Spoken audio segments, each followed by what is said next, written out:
पवित्र पिता के जोरदार तालियों से स्वागत करते हैं। हालेलुया। आज का जो शुभ संदेश लिया गया है रोमियो 8:18 फिर पढ़ेगा। क्योंकि मैं समझता हूँ कि इस समय के दुख और कलेश उस महिमा के सामने जो हम पर प्रकट होने वाली है कुछ भी नहीं है। हालेलुया। और आज का टॉपिक है भविष्य में प्रकट होने वाली महिमा। तो जैसा भी हमने वचन में पढ़ा कि क्योंकि समझते हैं कि समय के दुख और कलेश हैं उस महिमा के समान है जो हम पर प्रकट होने वाली है, कुछ भी नहीं है।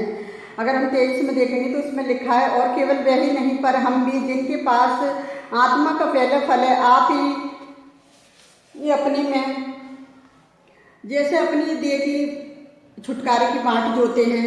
जैसे अभी हम 28 में पढ़ेंगे तो उसमें लिखा है कि हम जानते हैं कि जो लोग परमेश्वर से प्रेम रखते हैं उनके लिए सब बातें मिलकर भलाई को ही उत्पन्न करती हैं, अर्थात उनके लिए जो उसकी इच्छा के अनुसार बुलाए हुए हैं। हालेलुया। और 30 में पढ़ेंगे उसमें लिखा है कि फिर जिन्होंने उससे पहले से ठहराया है उन्हें बुलाया भी है, और जिन्हें बुलाया है उन्हें धर्मी भी ठहराया है, और जिन्हें धर्मी ठहराया है उन्हें महिमा भी दी है। हालेलुया। तो वो परमेश्वर जोवा है जो उन लोगों को महिमा देता है जो उन्हें पहले से बुलाया और पहले से चुना है। लोग कुछ भी कहते रहे हैं, लेकिन जब तक परमेश्वर किसी को ना खींचे कोई खींच नहीं सकता। जिस तरह से पहले जैसे लिख रहा है भविष्य में होने वाली महिमा, तो किस तरह से भविष्य में होने वाली महिमा, जैसे कुछ लोगों ने पौलुस की अपेक्षा अधिक कष्ट और कठिनाइयों का सामना किया। जैसे हम देखेंगे दूसरा कुरिन्थियों 6:4 और 10 में देखेंगे तो उसमें इस प्रकार से लिखा हुआ है कि परंतु हर बात से परमेश्वर के सेवकों के समान अपने सद्गुणों को प्रकट करते रहिए। वे बड़े धैर्य से कलेशों को, अदरता से और कष्टों को, और जैसे उसमें लिखा अभी हमने जैसा पढ़ा 23 और 28 में, तो हम उसमें देखेंगे साथ में, क्योंकि हमारा जो फल है जैसा कि 4 के 7 में लिखा हुआ है रोमियो में कि क्योंकि हमारे जो पल भर का जो कलेश है वो कलेश हमारे लिए बहुत ही महत्वपूर्ण है और अनंतिक महिमा उत्पन्न करता है। तो ये हमारा जो पल भर का कलेश है ये हमारे लिए कितनी महिमा प्रकट करता है, ये हमारे लिए बहुत महत्वपूर्ण है।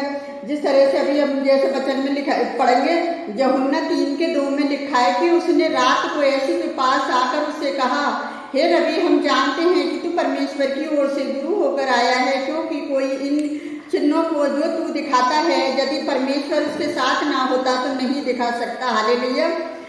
और देखेंगे कुरिन्थियों 2:3-18 में तो उसमें लिखा है कि परंतु जब हम सब के सब उड़े चेहरों से प्रभु को प्रताप जिस प्रकार प्रकट होता है, जिस प्रकार दर्पण में प्रभु के द्वारा जो आत्मा है हम उसी तेजस रूप में अंश अंश करके बदल ले जाते हैं, तब तक हम अंश करके नहीं बदल सकते जब तक परमेश्वर जोवा अपनी आत्मा के द्वारा हमारी आत्मा में कुछ नहीं कर सकता। और जब जैसे इस तरह से अभी हमने जैसे उसमें देखेंगे इसमें कैसे लिखा है कि जब पौलुस की अपेक्षा कुछ ऐसी कठिनाइयों को उसके आगे समय इतना खराब था फिर भी वो सेवकाई में पीछे नहीं हटा। जैसे हमारी जिंदगी में देखा कितने कष्ट आए, कितनी कलेश आई, फिर भी हमारे लिए कलेश बहुत महत्वपूर्ण थी और परमेश्वर ने आज वो हमें अपनी महिमा के लिए खड़ा कराया। मैं उस बड़ी दया के लिए धन्यवाद करती। जैसे अभी हमने रोमियो 6 में पढ़ा था कि किस प्रकार से उस वचन में लिखा हुआ है, और 10 में कि यहाँ तक कि आने वाली महिमा की तुलना उसके द्वारा सहा गया। जैसे अभी हमने 4:17 में पढ़ा कि पौलुस महिमा का उल्लेखन करता है जो हम पर प्रकट की जाएगी, और हम किसकी महिमा प्रकट की जाएगी, मसीह की महिमा। जब हम मसीह के साथ जलाए जाएंगे तभी हम उसकी महिमा को प्राप्त करेंगे और उसके समान होंगे। जैसा भी हमने यूहन्ना 3:2 में, क्योंकि जो लोग पवित्र आत्मा की अगुवाई में चल रहे हैं उनके लिए ये महिमा पृथ्वी पर आरंभ हो चुकी है। हालेलुया। जिस तरह से इस पद में जैसे हम 19 में देखेंगे तो उसमें लिखा था कि किस तरह से सृष्टि शब्द का अर्थ है कि जैसे पशु पौधे दोनों प्रकार की सभी जीवित प्राणी हैं, संपूर्ण सृष्टि परमेश्वर की संतान की प्रतीक्षा कर रही है ताकि मसीह में विश्वासी प्रकट किए जाएं और महाशक्ति किए जाएं। जब हम परमेश्वर की संतान, आज लोग कहते हैं कि पता है क्या है कि परमेश्वर की संतान हम अपने आप से नहीं बन सकते। अभी जैसे देखा कि परमेश्वर ने जिन लोगों को बुलाया, जिन लोगों को चुना है, वो किसी भी जाति धर्म के क्यों ना हो, क्योंकि परमेश्वर ने कोई जाति धर्म नहीं बनाया। परमेश्वर ने सिर्फ अपनी महिमा के लिए लोगों को बुलाया, और लोग पता है जहाँ पर संसार में आकर पता नहीं किस किस की पूजा करने लगे हैं। जिसको परमेश्वर ने बनाया वो मनुष्य पता है क्या परमेश्वर की पूजा ना करके जाने किस किस की पूजा कर रहे हैं। इसलिए परमेश्वर का क्रोध ऐसे लोगों पे भड़कता है जो परमेश्वर की महिमा नहीं करते, जो परमेश्वर का नाम लेना नहीं चाहते, कहते कोई परमेश्वर है ही नहीं है। और उन लोगों के लिए परमेश्वर है जो एक दूसरे के लिए प्रार्थना करते हो, जो परमेश्वर के चुने हुए हैं। जब चुने हुए लोग प्रार्थना करते हैं तो परमेश्वर उनकी प्रार्थना को सुनता है। तो मैं ऐसे ही वीडियो को देखती हूँ जो ऐसे अभी पंजाब में परमेश्वर के लोग बड़े, ऐसे ही बिहार में परमेश्वर की महिमा हो रही है, तो लोग तरह तरह के लोगों से सवाल पूछ रहे हैं। और मैं अपने प्रभु यीशु मसीह का धन्यवाद करती हूँ कि खुदावन ने उन्हें बोलने की सामर्थ्य दी है। अरे कि नहीं, हमने अपना कोई धर्म परिवर्तन नहीं करा। लोग उनसे कहते कि तुम हिंदू हो। हाँ, हम हिंदू हैं, मुझे भी गर्व है कि मैं हिंदू हूँ और हिंदुस्तान की हूँ। मैं अपने हिंदुस्तान को मुझे गर्व है ताकि मैं परमेश्वर की महिमा कर सकूँ। क्योंकि देश विदेश तो लोगों ने बांटे लेकिन परमेश्वर ने कुछ नहीं बांटा। परमेश्वर ने तो सारी सृष्टि की रचना करी और कह दी फूलो फलो खाओ पियो है। तो आप परमेश्वर ने अपनी ये जमीन को बना के उसमें लोगों को क्या कर दिया, आशीष दे दिया। अब लोग अपने अपने तरीके से जीना शुरू कर दिया है। कोई किसी को मानिए, कोई किसी को मानिए। आज लोग परमेश्वर की महिमा कर रहे हैं तो लोगों को बुरा लग रहा है और कह रहे हैं कि तुमने धर्म परिवर्तन कर लिया है। लोग कह रहे हैं नहीं, हमने अपने मन का परिवर्तन कर लिया है और हम परमेश्वर की संतान बन गए हैं, क्योंकि हमने अब ज्योति को ग्रहण कर लिया है। जितने लोगों ने ज्योति को ग्रहण किया परमेश्वर ने उन्हें अपनी संतान होने का अधिकार दिया, जो यीशु मसीह ने किसी को पता नहीं है, पहले से लोगों को चुन रखा है। वो परमेश्वर अपने चुने हुए लोगों के द्वारा क्या करता है, महिमा लेता है। तो मेरे प्रिय भाई बहनों, आज मसीह के विरोधी लोग हैं वो मसीह लोगों का विरोध ना करें। परमेश्वर कब और कहाँ से किसको चुनिया है तुमको किसी को नहीं पता, इसलिए परमेश्वर का विरोध ना करें। जो परमेश्वर का विरोध करता है उसके लिए क्षमा नहीं है, आत्मा के द्वारा क्षमा नहीं है, लोगों के द्वारा क्षमा है। तो वो परमेश्वर जो है जो हमेशा अपनी महिमा लोगों से किससे लेना चाह रही है, किससे नहीं लेना चाह रही है। आप शांत रहो, जो विरोधी होंगे उनसे भी प्रभु अपनी महिमा कहाँ ले लेगा, कहाँ नहीं ले लेगा, वो किसी को नहीं पता। तो मैं अपने परमेश्वर यहोवा का धन्यवाद करती हूँ कि प्रभु अपने लिए लोगों को खड़ा कर रहा है कि ज़्यादा से ज़्यादा लोग एक दूसरे के लिए प्रार्थना करें और ताकि परमेश्वर की महिमा हो। जब परमेश्वर की महिमा होती है तो जैसे नीति वचन में लिखा है कि मतलब 3 में कि मनुष्य का अनुग्रह तो तुम पर होगा ही, लेकिन परमेश्वर का अनुग्रह तो तुम पर होगा ही, लेकिन मनुष्य का अनुग्रह भी होगा।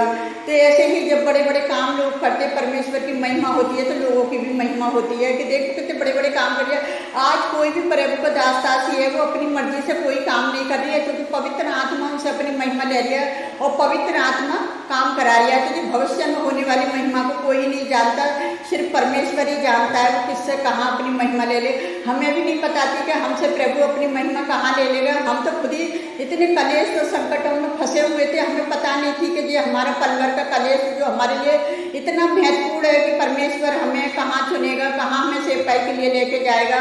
परमेश्वर ने हमें सबसे अलग करके और अपनी महिमा के लिए इस जगह पे चुना है। मैं उस बड़ी दया के लिए धन्यवाद करती हूँ। हम मनुष्य नहीं जानते कि परमेश्वर हमसे कहाँ महिमा ले ले, लेकिन परमेश्वर ये जो वो दिलों को जांचने वाला परमेश्वर, वो हमारे हृदय को जांचने वाला परमेश्वर है, वो ही जानता है अपनी महिमा किससे कहाँ लेनी है।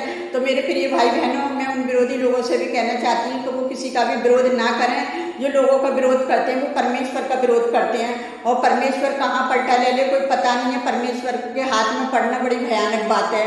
तो मैं अपने परमेश्वर यहोवा का धन्यवाद करती हूँ आज के वचन के लिए। आइए आप सबके लिए प्रार्थना करते हैं, आप भी हमारे साथ मिलकर प्रार्थना करें।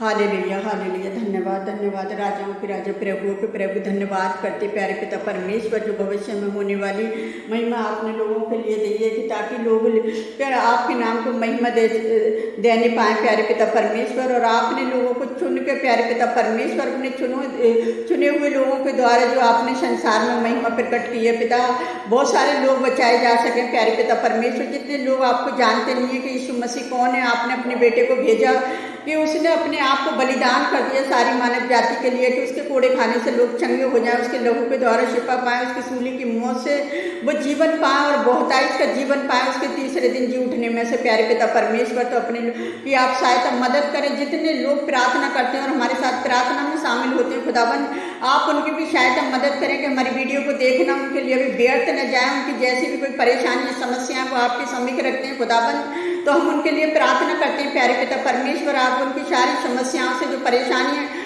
आप उन्हें कलेशों से छुटकारा देना मेरे खुदावन। जो अपने बच्चों के लिए प्रार्थना कर रहे हैं पिताजी, जो अपने बच्चों के लिए प्रार्थना कर रहे हैं प्यारे पिता परमेश्वर के आने वाले समय में उनके बच्चों के पेपर हैं पिता, आप उनकी सहायता उनकी मदद करना, जो अच्छे वर्ग के लिए प्रार्थना करते हैं पिताजी, आप उन्हें अच्छा लाइफ पार्टनर देकर बच्चों को सहायता मदद करें खुदावन। और प्यारे पिता परमेश्वर में सबकी चिंता फिक्र सबका बोझ आपके ऊपर डालती हूँ खुदावन। आपके बच्चे आपके बेटे बेटी जो आपने संसार में से चुना है, जो एक दूसरे के लिए प्रार्थना करें, सबके लिए मैं यही प्रार्थना करती हूँ पिताजी, वो किसी कलेश से कोई संकट से ना घबराएं प्यारे पिता परमेश्वर। हमारा पल भर का कलेश हमारे लिए एक बहुत महत्वपूर्ण है प्यारे पिता परमेश्वर की, तेरे नाम को महिमा और आदर मिलता रहे खुदावन इस कलेशों के द्वारा भी। तब मैं आपसे विनती करती हूँ, जितने लोगों ने हमारे साथ मिलकर प्रार्थना करी, आपने सबकी प्रार्थना का हमें जवाब दिया है प्यारे पिता परमेश्वर। जितने लोग हमें लाइक कमेंट सब्सक्राइब करते हैं प्यारे पिता परमेश्वर, आप उन लोगों की प्रार्थनाओं को सुनना और कबूल करना कि हमारा लाइक करना, उनको सब्सक्राइब करना भी व्यर्थ न जाए, एक आशीष बन जाए। आप उन्हें ब्लेस करना प्यारे पिता परमेश्वर की तेरी महिमा को देखने पाए खुदावन।